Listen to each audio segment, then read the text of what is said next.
Hey, good morning and welcome to Calvary Chapel's weekly devotional. I'm John, I'm one of the pastors here at Calvary. This morning I'd like to talk a little bit about being over-prepared.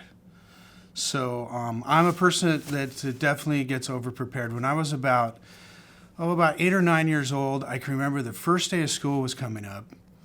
And so I got all my clothes on, made my bed, got on my bed, and laid on my bed because I wanted to be ready for the first day of school.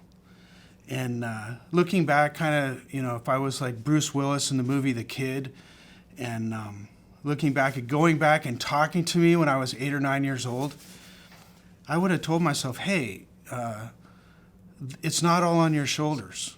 This whole thing of being worried about school starting and trying to over-prepare and get ready for it, it's not all on your shoulders. Take off your shoes, get into your bed, relax, get a good night's sleep, and in the morning, you'll have plenty of time to get ready.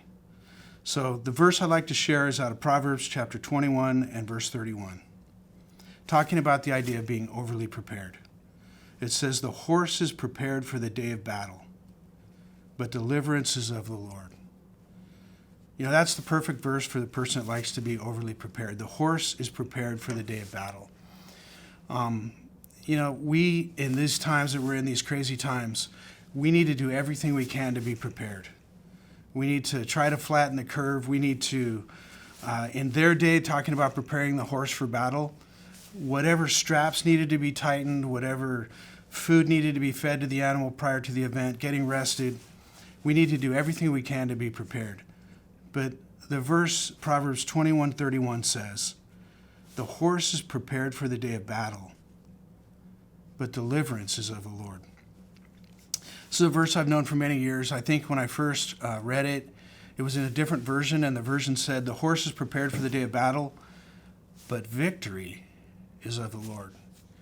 And when I was preparing for today, I was thinking, how did that verse go? I thought it said, "The horse is prepared for battle, but victory is of the Lord." And I read a version that I'm reading now, and it said, "Deliverance is of the Lord." And there was just this really subtle kind of inside me. I was like, I want to teach on the part that says victory, not deliverance. And I thought, why would that matter? And if you think about it, victory kind of has this idea of you win the victory cup and you take a victory lap and you're showing everybody, look how well I prepared and how I guessed what was going to happen and I got the right things and I was victorious. And deliverance is so different. Deliverance is someone has actually taken you through this difficult time and delivered you through it to the other side. And that's kind of the point that, we need to do our due diligence to be prepared, to be doing everything we can with the crazy world that we're living right now, to take precautions to protect the seniors, to protect those we love and care about. But ultimately, deliverance is of the Lord.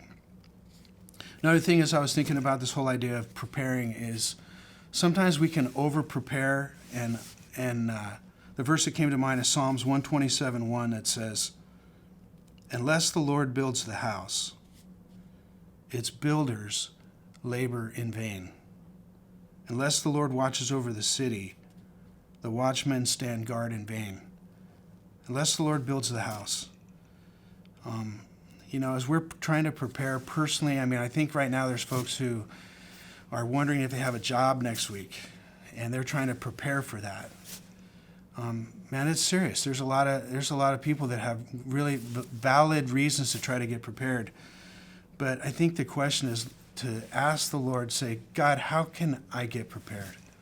Ask Him to give us wisdom, because there's a vanity in trying to prepare for every contingency, trying to get ready for every possible contingency. There's a wearing ourselves out in trying to do that. Last thing I want to share is there's a perfect example in the Old Testament where somebody tried to prepare. They did everything they could to make everything work out, and it didn't work out. Ultimately, deliverance is of the Lord. 1 Kings 22, there's two kings, the king of Israel and the king of Judah. And the king of Israel did this elaborate plan because when he went into this battle, he tried to disguise himself so that people wouldn't know he was the king because he knew they would be going after him. And then the king of Judah went in dressed as a king. And after all the elaborate planning and all the elaborate disguising and trying to work it out in their own strength.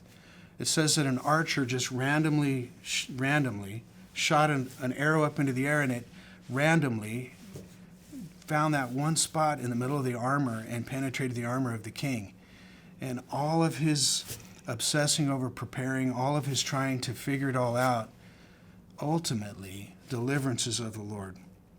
So in closing, I think the encouragement today is obviously we need to be prepared. We need to do due diligence and be reasonable in what we do to get ready.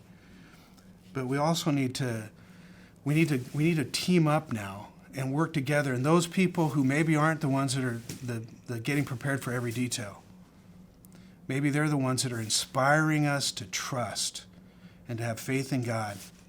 We need to pull together, work together as a team.